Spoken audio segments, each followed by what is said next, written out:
नमस्कार दोस्तों जैसा कि मैंने वादा किया था कि मैं आपको अगली वीडियो में लेकर आने वाला हूं मिशन प्रेरणा के तहत बरेली जनपद में हुई ऑनलाइन परीक्षा की प्रश्नावली उच्च प्राथमिक स्तर।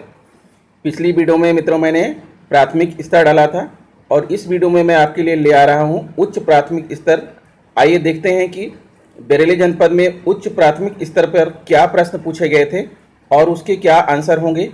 आप इस वीडियो को अंत तक देखिएगा, वीडियो बहुत छोटी है और अगर मेरा चैनल पसंद आए तो प्लीज़ वीडियो पसंद आए तो चैनल को सब्सक्राइब भी कर लीजिएगा और लाइक भी करिएगा। ये मेरी आपसे जो है आग्रह है। तो आइए मित्रों हम अपनी वीडियो तुरंत शुरू करते हैं बिना देर किए। हाँ तो दोस्तों जैसा कि आप देख पा रहे हैं, देखिए प्रश्न नंबर 1 है, मिशन प्रेरणा के अंतर्गत कौन सा मॉड्यूल नहीं है?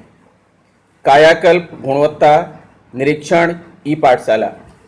तो दोस्तों आप सभी को पता है कि मिशन प्रेरणा के तहत कायाकल्प भी है, ई पाठशाला भी है और मिशन प्रेरणा के तहत निरीक्षण या अनुश्रवण भी है।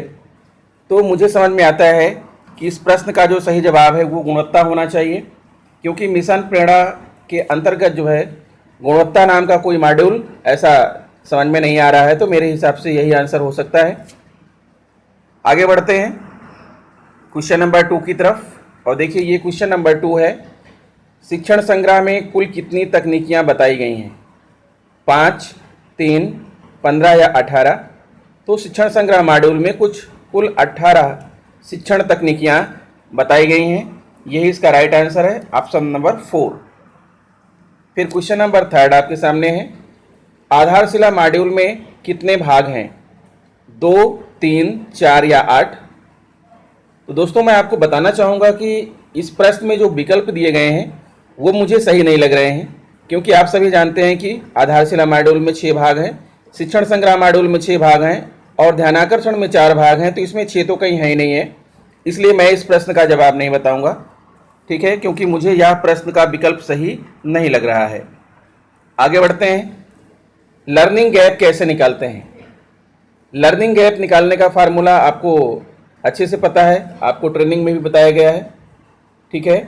और वो क्या है कि अपेक्षित स्तर माइनस वास्तविक स्तर, यानी बच्चे से किस क्लास का बच्चा है, कक्षा के अनुरूप उसके अंदर अपेक्षित दक्षताएं हैं कि नहीं, और वास्तविक में उसके पास क्या दक्षताएं हैं, दोनों का जो अंतर होता है उसे कहते हैं लर्निंग गैप। यानी अपेक्षित स्तर माइनस वास्तविक स्तर ही इस प्रश्न का सही जवाब है। आगे बढ़ते हैं और अगला प्रश्न है, एआरपी का फुल फॉर्म क्या है? तो ये प्रश्न रिपीटेड है, ये प्राइमरी में भी था, आपने देखा होगा। तो एआरपी का फुल फॉर्म है एकेडमिक रिसोर्स पर्सन, और एकेडमिक रिसोर्स पर्सन यहाँ पर ऑप्शन आपका 3rd है, यानी इसका 3rd ऑप्शन सही है। फिर नेक्स्ट क्वेश्चन है क्वेश्चन नंबर 6, मिशन प्रेरणा के अंतर्गत न्याय पंचायत में मानक के अनुसार कुल कितने संकुल शिक्षक होने चाहिए? तो मित्रों यह भी रिपीटेड क्वेश्चन है, यह भी प्राइमरी स्तर में था। किसी जो है न्याय पंचायत के अंतर्गत मानक के अनुसार जो है कुल शिक्षक संकुलों की संख्या 5 होती है। तो यहाँ पहला ऑप्शन आपका राइट है। फिर नेक्स्ट है, मिशन प्रेरणा की शुरुआत कब की गई? यह भी रिपीटेड क्वेश्चन है। मिशन प्रेरणा की शुरुआत, जैसा कि आपको पिछली वीडियो में मैंने बताया था कि शिक्षक दिवस की पूर्व संध्या यानी 4 सितंबर, शिक्षक दिवस तो 5 सितंबर को होता है, लेकिन मिशन प्रेरणा की जो शुरुआत हुई है वो 4 सितंबर 2019 को हुई थी हमारे प्रदेश के मुखिया श्री योगी आदित्यनाथ जी के द्वारा।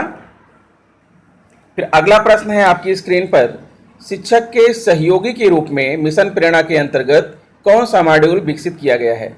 शिक्षक के सहयोगी के रूप में, वैसे तो दोस्तों देखा जाए तो तीनों ही मॉड्यूल शिक्षक के लिए सहयोगी हैं, लेकिन स्पेशली जो शिक्षक किसका सहयोग करता है वह मॉड्यूल है जिसमें शिक्षण की बहुत सारी सामग्री दी गई हैं, जिसमें पाठ्य योजना है, जिसमें शिक्षक डायरी है, जिसमें विद्यालय नेतृत्व के जो है गुण दिए गए हैं, और एक शिक्षक के अंदर क्या क्या खूबियाँ होनी चाहिए और किस तरह से एक शिक्षक अपने कक्षा में शिक्षण कार्य करे, ये सारी चीज़ें जो है आपको मिलेंगी शिक्षण संग्रह मॉड्यूल में।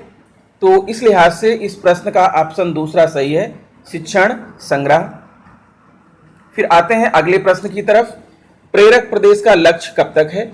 तो ये भी आप जानते हैं, पिछली वीडियो में भी ये प्रश्न था कि प्रेरक प्रदेश का लक्ष्य 31 मार्च 2022 तक निर्धारित किया गया है, यानी 31 मार्च 2022 तक मिशन प्रेरणा का जो लक्ष्य है वो पूर्ण हो जाना चाहिए, प्रेरणा लक्ष्य की प्राप्ति हो जानी चाहिए।